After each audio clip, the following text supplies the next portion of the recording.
నమస్కారం సార్. నమస్కారం అండి. సార్, ఇండియన్ నేవీలో అగ్నివీర్ నోటిఫికేషన్‌కి సంబంధించి రీసెంట్‌గానే అప్డేట్ కూడా రావడం జరిగింది. సో, మరి ఈ ఎగ్జామ్‌కి మనం అప్లై చేయాలి అంటే ఎలిజిబిలిటీ ఎలా ఉంటుంది? సెలక్షన్ ప్రాసెస్ ఎలా ఉంటుంది? అండ్ ఏజ్ ఎస్పెషల్లీ చాలామంది కూడా ఇంట్రెస్ట్ చూపిస్తూ ఉంటారు. ఇండియన్ నేవీలో అట్లీస్ట్ ఒక్క జాబ్ అన్నా నేను క్రాక్ చేయాలి, సర్వీస్ చేయాలి అని మోటోతో ఉంటారు. మరి ఏజ్ అనేది ఎలా క్యాలిక్యులేట్ చేస్తారు? అండ్ ఎలా ఉంటుంది సార్ అప్లై చేయాలి అంటే? మనకి ఈ రక్షణకు సంబంధించి త్రివిధ దళాలు ఏవైతే ఉన్నాయో Indian army, navy, air force ముగ్గురు కూడా సపరేట్గా అగ్నివీర్ అని నోటిఫికేషన్ సపరేట్గా ఇచ్చి రిక్రూట్మెంట్ చేస్తున్నాయండి. వీటిలో 10th క్లాస్ ఎలిజిబిలిటీ తోటి, ఇంటర్మీడియట్ ఎలిజిబిలిటీ తోటి అండ్ డిప్లొమా వీటి ఎలిజిబిలిటీ తోటి ఉద్యోగాలు వస్తాయి. సో 10th, ఇంటర్మీడియట్, డిప్లొమా చదివిన వాళ్ళు వీటికి అప్లై చేయొచ్చు. ఏజ్ మినిమం 17.5 years ఉండాలి, మ్యాక్సిమం 21 years ఉండాలి. ఓకే. బోత్ ఆడపిల్లలైనా సరే మగపిల్లలైనా అప్లై చేయొచ్చు, బట్ అన్మ్యారీడ్ ఉండాలి కండిషన్ అది. 10th క్లాస్ ఎలిజిబిలిటీ తోటి వారికి ఉండే పోస్టులు జీడీ పోస్టులు అంటామండి. So general duty. Intermediate or diploma ఈ ఎలిజిబిలిటీ తోటి జాయిన్ అయ్యే వారికి టెక్నికల్ జాబ్స్ వస్తాయి. వీటిలో ఇంటర్మీడియట్లో కంపల్సరిగా మ్యాథ్స్ అండ్ ఫిజిక్స్ చదివి ఉండాలి. వీటితో పాటుగా కెమిస్ట్రీ కానీ, బయాలజీ కానీ, లేదా కంప్యూటర్ సైన్స్ కానీ చదివి ఉండాలి. లేదా డిప్లొమా అయితే ఎనీ 3 years డిప్లొమా ఇది చదివి ఉండాలి. ఎస్ఎస్ఆర్ అని ఉంటుంది, senior secondary recruit. SSR medical ఉంటుంది. ఎస్ఎస్ఆర్ మెడికల్ ఎవరికి అని అంటే బైపీసీ చదివిన పిల్లలకి. సో ఈ ఎస్ఎస్ఆర్ మెడికల్లో మనం అప్లై చేసినట్లయితే మనకి నావీలో ఉండేటటువంటి నర్సింగ్ అసిస్టెంట్గా మనకి జాబ్స్ ఇస్తారు. ఎస్ఎస్ఆర్ పోస్ట్కి అప్లై చేస్తేనేమో టెక్నికల్ జాబ్స్ వస్తాయి. ఓకే. ఎంఆర్ ఉంటుంది, మెట్రిక్ రిక్రూట్ అని 10th క్లాస్ ఎలిజిబిలిటీ తోటి వారికి జనరల్ డ్యూటీ ఉంటుంది. సో ఇక్కడ మీకు అగ్నివీర్ అనేది ఫస్ట్ ఆఫ్ ఆల్ దీనికి టైం పీరియడ్ ఉందండి. ఎంత సార్? 4 years time period. అయితే దీనిలో చాలా అడ్వాంటేజెస్ కూడా ఉన్నాయి, అది కూడా చెప్తాను. ఫస్ట్ ఇయర్ ఒక శాలరీ, సెకండ్ ఇయర్ ఒక శాలరీ, థర్డ్ ఇయర్ ఒక శాలరీ, ఫోర్త్ ఇయర్ ఒక శాలరీ వస్తుంది. Monthly salary to start with first year 30,000 తోటి స్టార్ట్ అవుతుందండి. సో ఫోర్త్ ఇయర్కి వచ్చేసేటప్పటికి అది సమ్వేర్ 40,000 ప్లస్ అవుతుంది. 4 years తర్వాత ఏం జరుగుతుంది అని అంటే ఎవరైతే బాగా పెర్ఫామ్ చేస్తున్నారో అది అకాడమిక్గా కానివ్వండి, plus at the same time ఫిజికల్గా ఎవరైతే ఫిట్గా ఉన్నారో 25%ని ఇంటేక్ చేసేసుకుంటారు, అంటే పర్మనెంట్ చేసేసుకుంటారు. మిగిలిన 75% ఎవరైతే ఉన్నారో వారిలో కూడా రీసెంట్గా వచ్చినటువంటి డెసిషన్ సెంట్రల్ గవర్నమెంట్ నుంచి మనకి బిఎస్ఎఫ్, సిఐఎస్ఎఫ్ ఇట్లా మనకి ఆర్మ్డ్ ఫోర్సెస్ ఉన్నాయో వాటిల్లోకి తీసుకోవాలి అని అనుకున్నారు. సో వీరికి దానిలో వెళ్ళటానికి అవకాశం ఉంది. అది ఇంకా ఇంప్లిమెంటేషన్ జరగలేదు, బట్ డెసిషన్ ఒక్కటే అయింది.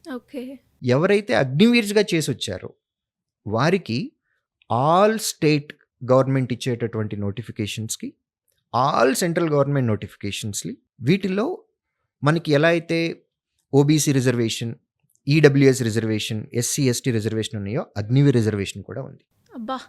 So these people after Agniveer 4 years completion period తర్వాత వీరు మిగిలిన నోటిఫికేషన్స్కి అప్లై చేసి అందులో రిజర్వేషన్ ఉంది కాబట్టి దానిలో కూడా తెచ్చుకునే ఛాన్సెస్ ఉన్నాయి. ఇందులో ఫస్ట్ ఆఫ్ ఆల్ అగ్నివీర్ యొక్క సెలక్షన్ ప్రాసెస్ ఏంటంటే, so Indian Navy entrance test పెడుతుందండి. ఎంట్రన్స్ టెస్ట్లో క్వాలిఫై అయిన తర్వాత ఈ క్వాలిఫైడ్ క్యాండిడేట్స్కి ఫిజికల్ ఎఫిషియన్సీ టెస్ట్ పెడతారు.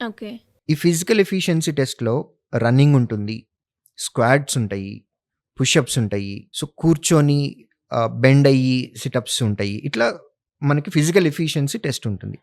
ఫిజికల్ ఎఫిషియన్సీ టెస్ట్ అయిపోయిన తర్వాత నోటిఫికేషన్లో మీకు అకాడమిక్ టెస్ట్ అని పెట్టారు. అకాడమిక్ టెస్ట్ అంటే ఏంటంటే psychometric test. Are they suitable for this job or not, సైకలాజికల్గా టెస్ట్ చేయడం కోసం. Stability, mental stability. Yes. So అందులో సబ్జెక్ట్ అంటూ ఏమీ ఉండదండి. సీక్వెన్షియల్ ఆర్డర్లో మనము ఆన్సర్లు ఇస్తున్నామా లేదా అనేది చూసుకుంటారు. ఇది సైకాలజీ టెస్ట్ అనొచ్చు మనం. ఓకే. సైకాలజీ టెస్ట్ అయిపోయిన తర్వాత medical fitness test. Medical test కూడా అయిపోయింది అన్న తర్వాత అగ్నివీర్గా తీసుకొని వాళ్ళకి ట్రైనింగ్ ఇచ్చి ఆ తర్వాత పోస్టింగ్ ఇస్తారు. 4 years మనకి first year 30,000 per month salary తోటి స్టార్ట్ అవుతుంది, ప్లస్ అలయన్సెస్ కూడా కొన్ని ఉంటాయి. దీనిలో సెకండ్ ఇయర్కి వెళ్ళేటప్పటికి శాలరీ పెరుగుతుంది, థర్డ్ ఇయర్ పెరుగుతుంది, ఫోర్త్ ఇయర్ పెరుగుతుంది. 4 years కంప్లీషన్ అయిపోయిన తర్వాత మనకి కార్పస్ ఫండ్ కూడా వస్తుందండి. కార్పస్ ఫండ్ అంటే ఏంటంటే మీకు to start with first year first month 30,000 జీతం వస్తుంది. 30% అంటే 9,000. సెలెక్ట్ అయిన క్యాండిడేట్ శాలరీలోంచి కట్ చేస్తారు. సో 30,000కి 21,000 ఇస్తారు.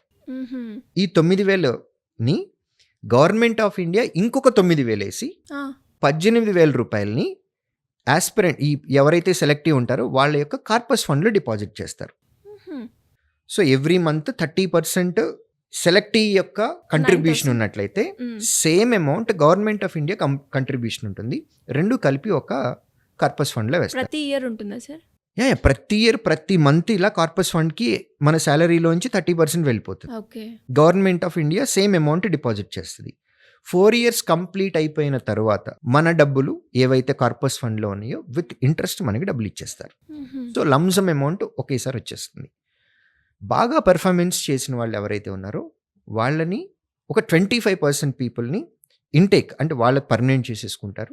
బయటకు వచ్చే వాళ్ళల్లో కొంతమందికి బిఎస్ఎఫ్, సిఐఎస్ఎఫ్, ఐటీబీపీ వీటిలోకి పంపించడానికి గవర్నమెంట్ డిసైడ్ అయింది. ఇంప్లిమెంటేషన్ స్టార్ట్ అవుతుంది తొందరలో అని అనుకుంటున్నాం. ఇంకా మిగిలిన క్యాండిడేట్స్ ఎవరైనా ఉన్నట్లయితే కనుక వాళ్ళకి స్టేట్ గవర్నమెంట్, సెంట్రల్ గవర్నమెంట్ ఇచ్చేటటువంటి నోటిఫికేషన్స్లో రిజర్వేషన్ కూడా ఉంది. సో ఎవరైతే 10th class eligibility, intermediate eligibility ఉంది అని అనుకున్నారో 17.5 years up to 21 years maximum వీరు అగ్నివీర్కి అప్లై చేసుకోవచ్చు. లాస్ట్ డేట్ ఎప్పుడు సార్?